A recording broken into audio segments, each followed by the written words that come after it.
Mety ho toetry ny andro eny an-dranomasina ny zoma 9 Mey 2024 amin'ny enora maraina hatramin'ny sabotsy 17 Mey 2024 amin'ny enora maraina. Foana avokoa ny filazana fampitandremana na izany aza iangaviana hatrany isika mpampiasa ranomasina mba ho mailo.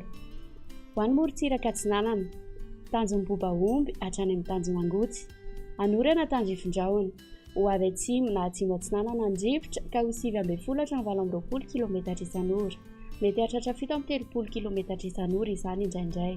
Anonjabe ny ranomasina, ny havon'ny onja dia 2.5 hatramin'ny 2.9 metatra. Tanjon'angotsy hatrany manoro, anorana tandrifindrahona, ho avy atsimo ny rivotra ka ho 970 km isan'ora. Anonjabe ny ranomasina, ny havon'ny onja dia 2.5 hatramin'ny 2.4 metatra. Manoro hatrany Taolagnaro, anorana tandrifindrahona, ho avy atsinanana ny rivotra ka ho 720 km isan'ora any avaratry farafangana, ho avy avaratra atsinanana ny rivotra any Ankafo ka ho 720 km isan'ora, mety hahatratra 730 hatramin'ny 270 km isan'ora indraindray manakaiky ny Taolagnaro. Anonjabe ny ranomasina, ny havon'ny onja dia 2 hatramin'ny 2.5 metatra ary isy alon-drano avy atsimo. Taolagnaro hatrany amin'ny tanjom-bohimena, andrahona vitsy, ho avy atsinanana ny rivotra ka ho 20 hatramin'ny 730 km isan'ora ary mety hahatratra 570 km isan'ora indraindray. Anonjabe ny ranomasina na ahery, ny havon'ny onja dia 2 hatramin'ny 2.9 metatra, isy alon-drano avy atsimo andrefana.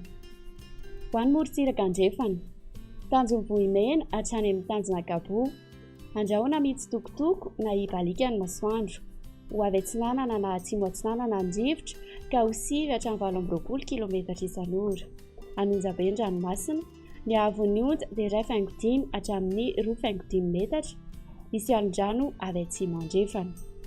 Tanjon'Agabo hatrany amin'ny tanjon'ny Vilanandro, ibalika ny masoandro, iovaova ny rivotra ka ho 770 km isan'ora. Adim-panonjana anonjabe ny ranomasina, ny havon'ny onja 2 hatramin'ny 2.5 metatra. Tanjon'ny Vilanandro hatrany Analalava, ibalika ny masoandro, ho avy atsinanana ny rivotra ny maraina ka ho 720 km isan'ora, ho avy avaratra andrefana ny tolakandro ka ho 770 km isan'ora. Ho tony amin'ny ankapobeny ny ranomasina, ny havon'ny onja dia latsaky ny 1 metatra.